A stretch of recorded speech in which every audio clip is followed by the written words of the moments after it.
2018 में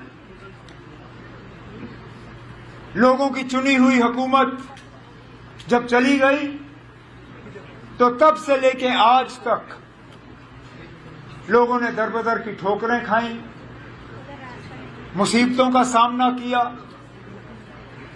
उनकी आवाज कहीं पहुंची नहीं। मायूसी, परेशानी, दुख, दर्द। लेकिन आज मैं जम्मू कश्मीर के लोगों को ये यकीन दिलाना चाहता हूं कि अब आपकी सुनवाई होगी, आपकी आवाज अंधेरे में गायब नहीं होगी, आपके मुतालबे नहीं रहेंगे, आपके मुश्किलात जो हैं इंशाअल्लाह आगे जाके उन मुश्किलात को हम हल करके ही अपने आप को दोबारा लोगों के सामने पेश करेंगे। इलेक्शन के नतीजे निकले ही नहीं थे कि हमारे कुछ मेहरबान ये शोशा डालना शुरू कर गए थे कि आप जम्मू का कुछ नहीं होगा, जम्मू को नजरअंदाज किया जाएगा, जम्मू को सजा दी जाएगी कि उन्होंने नेशनल कॉन्फ्रेंस के उम्मीदवार या कांग्रेस के उम्मीदवार को यहां से चुना नहीं। और मैंने पहले दिन से कहा, मैंने कहा यह हुकूमत सबकी होगी,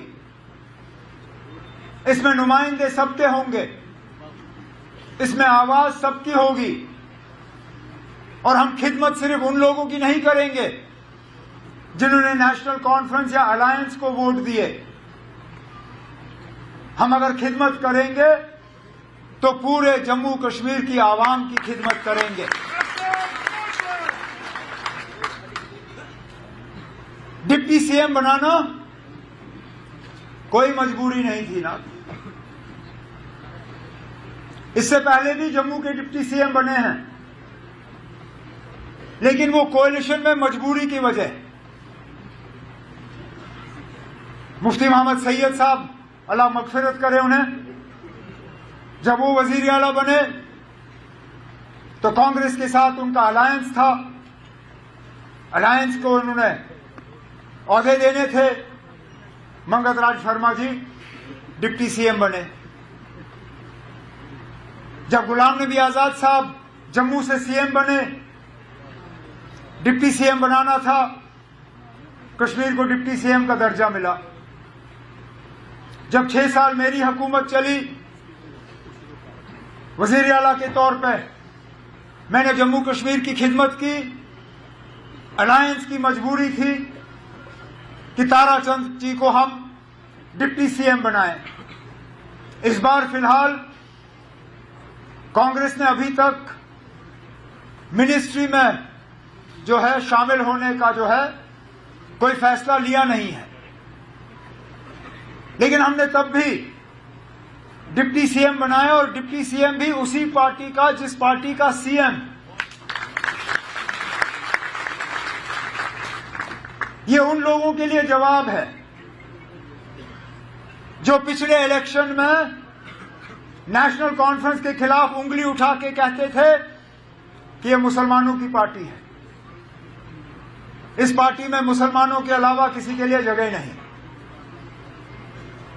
कहते थे ये कश्मीरियों की जमात है, यहां जम्मू का कोई नहीं होगा। कहते थे ये खानदानी राज वाले लोग हैं, इनको खानदान के अलावा कुछ दिखता नहीं। जब डिप्टी सीएम बनाना था, जम्मू से बनाया, हिंदू बनाया और मेरे खानदान से उसका कोई लेना देना नहीं है।